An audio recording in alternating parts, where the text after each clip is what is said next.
Empaths with few or no friends. Why empaths feel alone. In my hippity hop personal journey down my recovery lane, I've identified that a lot of my anxious youth and rebellious nature was due to an extreme level of empathic behavior and patterns. Dare I say, my instincts have gone awry. I've been thinking a lot about this lately, and similar, like how many empaths or deeply sensitive people end up walking through life with few or no close friends.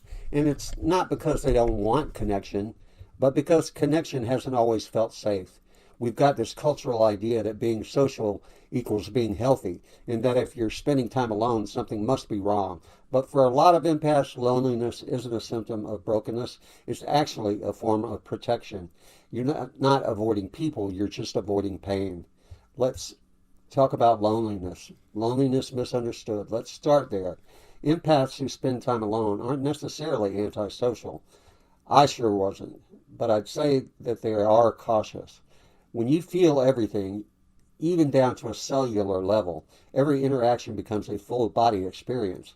So you can sense disappointment, tension, resentment, even if nobody says a word. Individual or en masse, they come.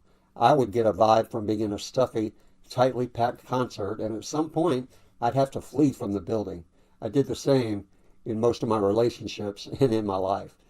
But I just blame the drugs or claustrophobia or the fear of abandonment that came from my childhood.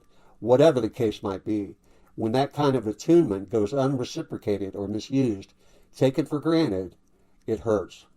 So, distance starts to feel safer than connection. There's sensitivity of survival. That sensitivity didn't just appear randomly, it was learned.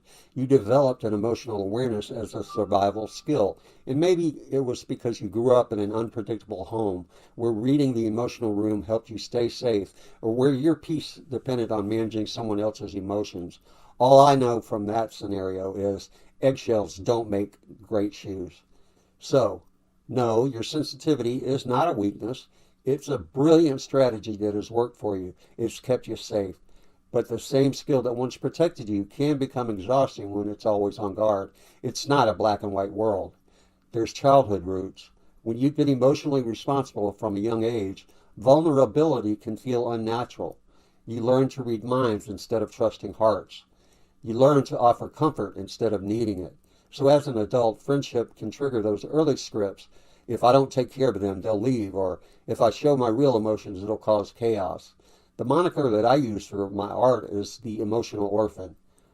I do art under that name because a mentor told me once upon a time that that's exactly what I was, an emotional orphan. It was her compassionate way of saying that I was never given, taught, or learned all that I needed to understand and grow. I hopefully have corrected that since. But it's not that you can't connect. You've just learned to do it carefully and conditionally, and sometimes at the expense of your own peace. There's overgiving and control. A lot of empaths build their identity around care. Overgiving feels safe because it keeps relationships predictable. If you're busy taking care of everyone else, you never have to risk being taken care of, and that keeps you in control. So the problem? Real connection requires surrender. Trying to manage other people's comfort might keep you connected, but it also keeps you emotionally isolated. There's coping through the disconnection. When you've been hurt enough, your body remembers. Even when your mind says, I want closeness, your nervous system whispers, no, not yet. So you might numb out, or you get caught up in something busy at work, or scroll, or doom scroll, or just zone out. All of those are ways of saying, I want connection, but it doesn't feel safe right now. And that's weakness. That's not weakness. That's your body's wisdom, doing what it's always done, protecting you the best way it knows how. Healing through safety. Healing doesn't start with forcing yourself to socialize or to be more open. It begins with teaching your nervous system that safety exists here in this body, in this moment. You rebuild security first through stillness, breath, small moments of comfort. And from that foundation, connection begins to feel possible again. Not because you need people, but because you finally feel safe enough to want them. There's a gentle reconnection for empaths. Recovery looks like gentleness. Steady, deliberate acts of self-care that remind your system what safety feels like.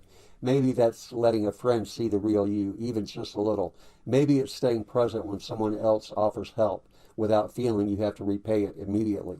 Little by little, you rebuild trust, not just with others, but with yourself, until friendships stop feeling like work and start feeling like rest.